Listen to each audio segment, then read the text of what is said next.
Okay. So next we have our drug standards. Okay.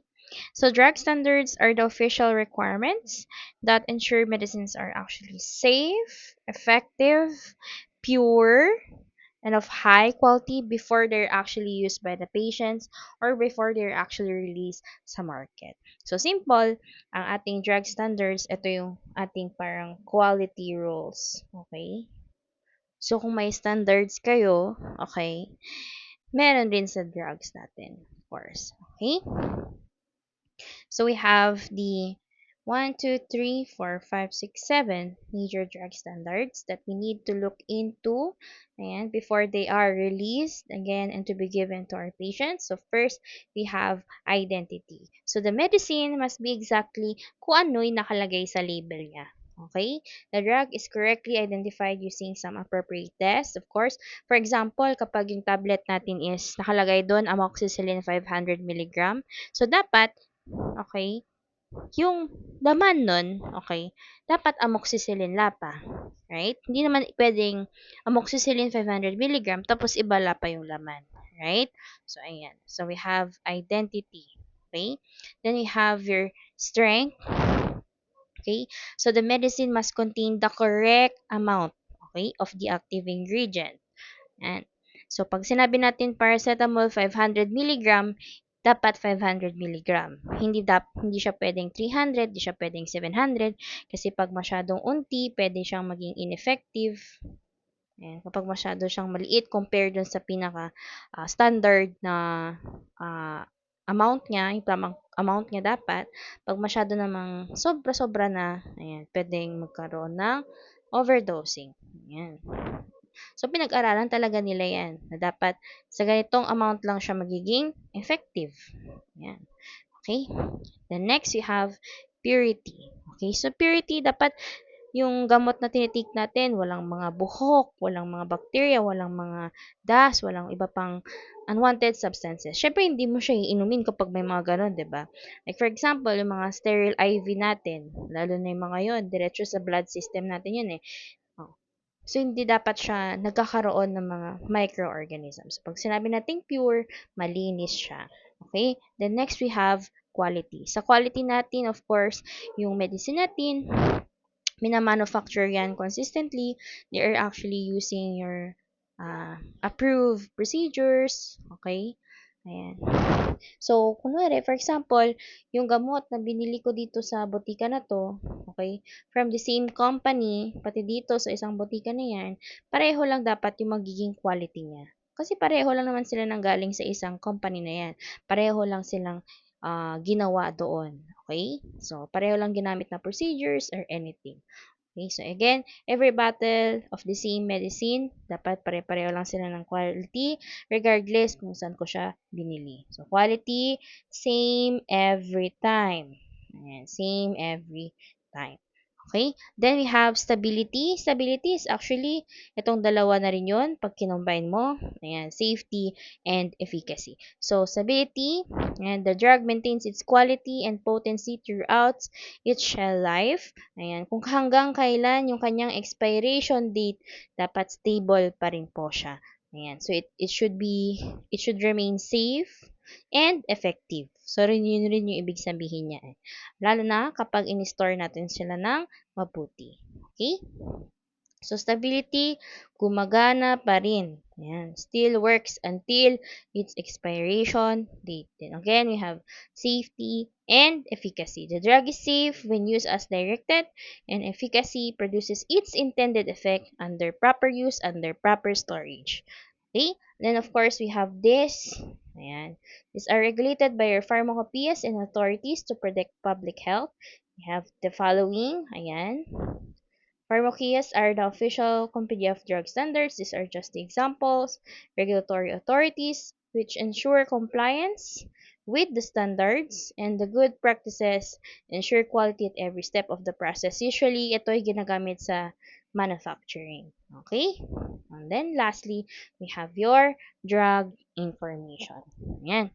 Sa drug information naman natin, refers to timely, accurate, unbiased, and evidence-based information about medication that helps our healthcare professionals and even our patients make safe and appropriate decisions regarding drug therapy. Ano yung mga tanong na sinasagot nito? Para saan ba yung drug na to? Ayan. Ano ba yung proper dose? Okay. Ano ba kaya yung mga side effects? Okay. Puwede kaya siya nagkakaroon ng interactions sa ibang gamot? Safe ba siya sa mga pregnant people? Ayan. Paano ba natin siya ini-store?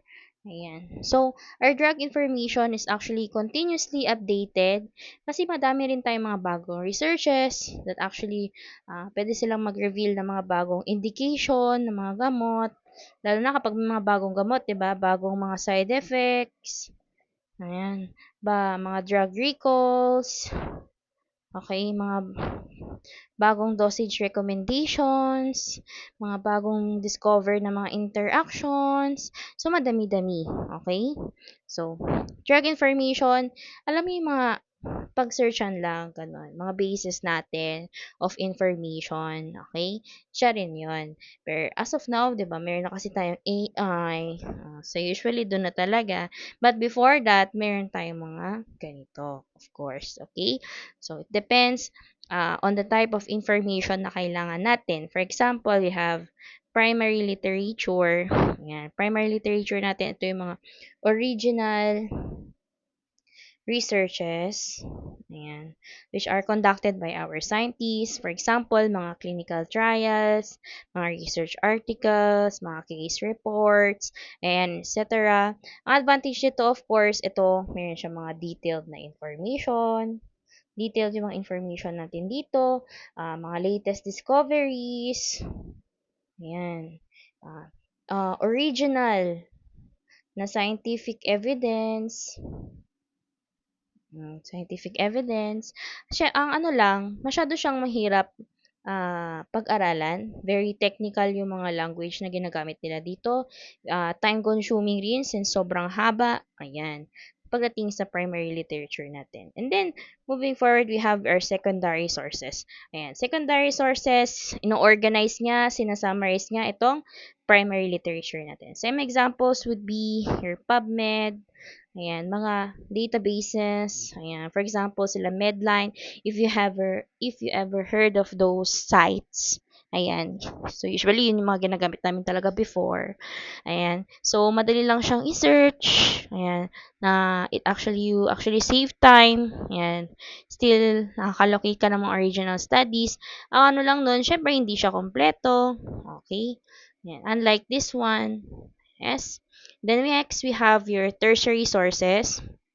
Ito naman, sinasummarize niya ito, yung mga information from many studies. Ayan, madami-daming studies itong tertiary sources natin. So, examples would be your drug handbooks, mga pharmacology textbooks. Ayan.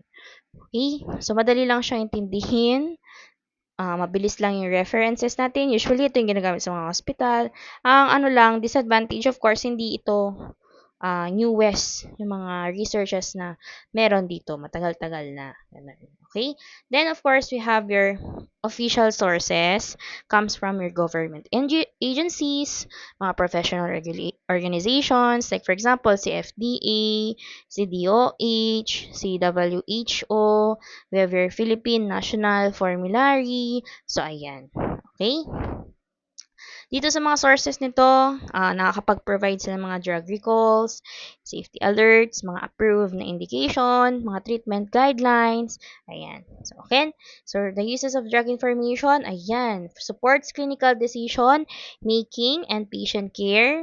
Ayan. Before you actually tell sa mga patient ninyo kung anong dapat gawin. If you're not sure, of course, hindi naman tayo perfect na tao, we have this information that you can use, ayan, pag-aralan before you decide, okay? And then, promote rational drug use, right time, right dose, right patient, diba? Helps in monitoring adverse drug reaction and drug safety, napaka-importante niyan. Lalo na kapag yung patient natin, madami siyang tinitake na gamot, ayan. Imo-monitor natin syempre yung effect na binibigay na yon yung effect na binibigay ng gamot sa kanya, okay, if ever may nagkaroon ba ng adverse drug reactions, okay, just to be safe, of course, and assist in drug selection, dosing, and cost effectiveness. Ayan. And of course, supports education, researches, and policy making. Ayan. So again, if reliable ang drug information na pinagkukuhanan natin, ayan, we will yield better decision and of course, better outcomes for the patient safety. Okay? And para na rin yun sa mga healthcare professionals. And I think, yun lang naman ang ating discussion. Ayan. For the key takeaways, again, we have your history from ancient to modern science.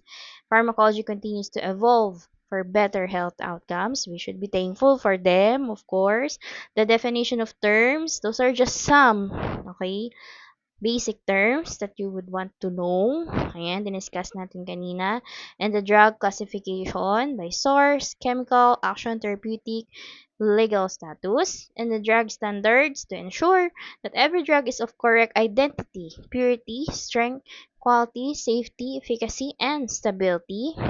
And the drug information accurate and unbiased, supports rational use, patient safety, and better therapeutic outcomes. Again, ito yung pinaka-goal natin, the right drug for the right patient at the right dose for the right duration with the right information. Okay? So, tatandaan nyo yan. Right drug, right patient, right dose, right duration with the right information. And I think that's it for our topic of introduction to pharmacology. I hope you would remember this. Ayan. Okay? And thank you for listening.